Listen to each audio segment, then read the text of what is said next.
मुझे लगता है ये जो लोग भी करते हैं वो गंदी राजनीति है और ऐसा कहीं भी नहीं होना चाहिए।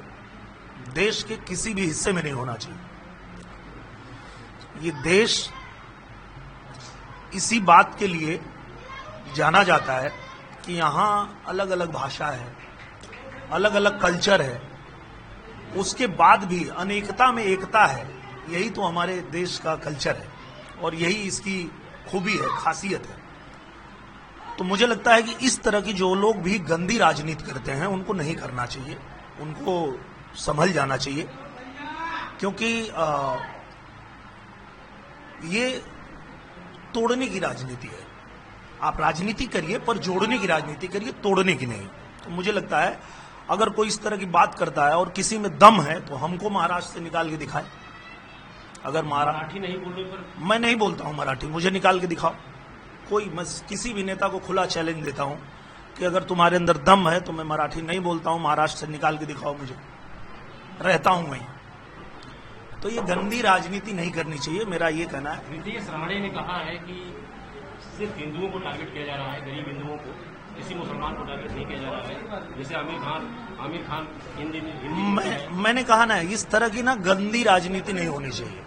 मैं खुद भी एक पॉलिटिशियन भी हूं, कलाकार भी हूं, पर मैं मानता हूं कि राजनीति कभी भी लोगों के भले के लिए होनी चाहिए, देश के भले के लिए होनी चाहिए।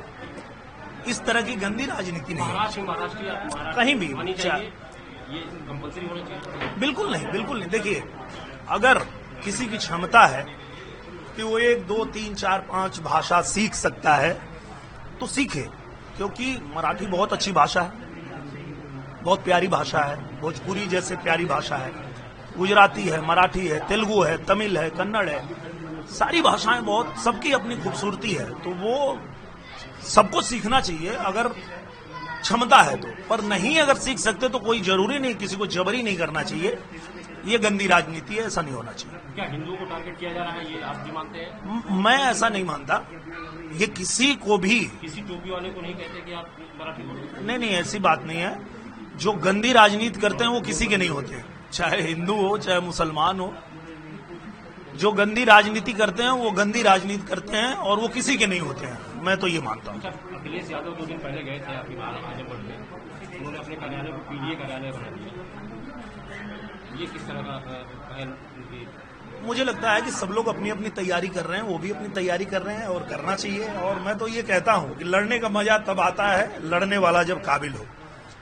तो जब वो वहां आते हैं और वहां आकर के कुछ काम करते हैं तो हमको भी अच्छा लगता है कि भाई पहले तो आते ही नहीं थे, कम से कम हमारे आने का इतना तो फायदा हुआ कि अब उनको आना पड़ रहा है। नहीं तो ये लोग तो जीत के अपना प्रमाण पत्र लेने नहीं आते थे, पर अब आना पड़ रहा है लोगों के बीच। उनकी अगर उपस्थिति हो रही है तो ये अच्छा संकेत, अच्छा है। शाही ईदगाह कुछ मामले को मथुरा में था, उसके बाद हाईकोर्ट ने खारिज कर दिया कि ये विवादित ढांचा नहीं है।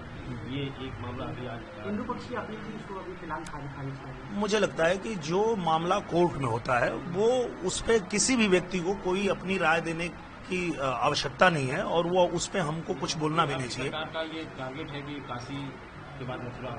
नहीं, मुझे लगता है कि वो तो जब कानून से पास होगा तभी, चाहे हमारी पार्टी हो किसी की पार्टी हो, वो तो जब न्यायालय से जो आदेश आएगा वो फिर होगा।